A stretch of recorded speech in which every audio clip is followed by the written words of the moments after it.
Shalom Pak Bambang, saya mau izin bertanya. Benarkah Yesaya 9 ayat 6 menubuatkan Yesus? Mohon pencerahannya. Keberatan kedua, gelar seperti misalnya Pele Yoet, penasihat ajaib, gelar seperti El Gibor, Allah yang perkasa, begitu juga Abiat, Bapa yang kekal, itu hanya berlaku untuk Allah. Lalu ada, kalau saudara-saudara membaca Alkitab terbitan Yahudi, maka saya katakan tadi, kitabnya teks aslinya sama tapi terjemahannya bisa beda. Itu Anda bisa membaca Jewish Bible Translation by Chabad. Itu ada apa namanya itu? Ada situsnya ya, bisa kita baca. Di sana dia menerjemahkan begini dalam terjemahan Chabad ini. Sebab seorang anak telah lahir bagi kita, seorang putra telah diberikan kepada kita, dan kekuatan ada di atas baunya. Maka penasehat yang ajaib, Allah yang perkasa, Bapa yang kekal, menyebut namanya Raja Damai. Jadi terjemahan Chabad ini mengatakan yang disebut Raja Damai itu Hizkia, yang menyebutnya adalah penasihat yang ajaib, Allah yang perkasa, Bapa yang kekal. Jadi Bapa yang kekal, Allah yang perkasa, penasihat ajaib itu Allah Israel. Lalu memberikan gelar kepada Hizkia Raja Damai. Secara sintaksis ini juga keliru. Teksnya jelas berbunyi, teks Alkitabnya. Jadi Kristen lebih setia pada teks. Teksnya jelas berbunyi Wayikrasemu, dan disebutlah namanya Pele Yoetz, penasihat yang ajaib, El Gibor, Allah yang perkasa, Abiat, Bapa yang kekal, Syar Salum, Raja Damai. Itu satu rangkaian. Jadi namanya akan disebut ada 4 gelar di sini. Yang pertama, penasihat yang ajaib, itu membuktikan kebijakan Mesias yang akan datang. Bahwa Mesias itu adalah raja yang bijaksana, yang mengatakan, marilah padaku hai kamu yang letih, lesu dan berbeban berat, aku akan memberikan kelegaan kepadamu. Mesias ini adalah Mesias yang penuh kebijaksanaan. Yang kedua, Allah yang perkasa. Ungkapan Elohim dalam bahasa Ibrani itu bisa ditafsirkan beragam. Bisa untuk Allah yang Maha Esa, seperti misalnya Kejadian pasal 1 ayat 1. Bereshit bara Elohim et hasamayim ve et saaret. Pada mulanya Allah menciptakan langit dan bumi. Ini maknanya Allah yang Esa, Allah Israel yang Esa. Tetapi Elohim juga bisa bermakna ilah lain.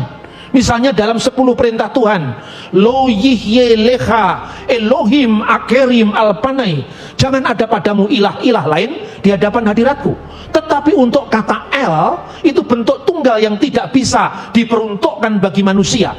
Tidak bisa diperuntukkan misalnya jabatan hakim yang biasa juga disebut Elohim. Tapi El itu bentuk tunggal yang khusus bicara tentang Allah. Maka El Gibor, Allah yang perkasa, itu satu-satunya Tuhan pencipta langit dan bumi itu. Maka ini berbicara tentang konsep keilahian Raja Mesias yang akan datang, yang kita akan peringati dengan Natalnya yang sebentar akan tiba. Yang ketiga, Bapa yang kekal. Ini juga tidak merujuk kepada selain dari Mesias, karena Mesias itu adalah Adam yang terakhir. Karena Adam yang pertama membuat manusia jatuh ke dalam dosa. Dari Adam yang pertama dosa memasuki dunia, tetapi melalui Adam yang terakhir pengampunan memasuki dunia. Adam yang terakhir itu adalah Yesus Kristus sebagai Bapa yang kekal, bukan Bapa kebinasaan pada masa awal sejarah manusia. Adam dan Hawa, manusia jatuh ke dalam dosa, tapi melalui Adam terakhir Yesus Kristus, maka manusia memperoleh hidup yang kekal. Dan yang ketiga, Syar Salum, Raja Damai. Karena dengan jelas Yesus seperti digambarkan pada pasal yang pertama, kedua, ketiga, dan keempat, di mana sepatu tentara yang berderap-derap akhirnya juga akan tidak mengancam lagi. Karena apa? Dibakar dalam api. Itu menjadi era perdamaian, dan kerajaan itu tidak pernah akan berakhir. Jadi jelas argumentasi yang kedua, bahwa teks ini tidak bisa diberikan kepada seorang selain daripada Mesias ilahi. Soal orang Yahudi belum bisa percaya itu adalah masalah lain. Tapi ini bicara tentang eksegese kitab suci yang bertanggung jawab.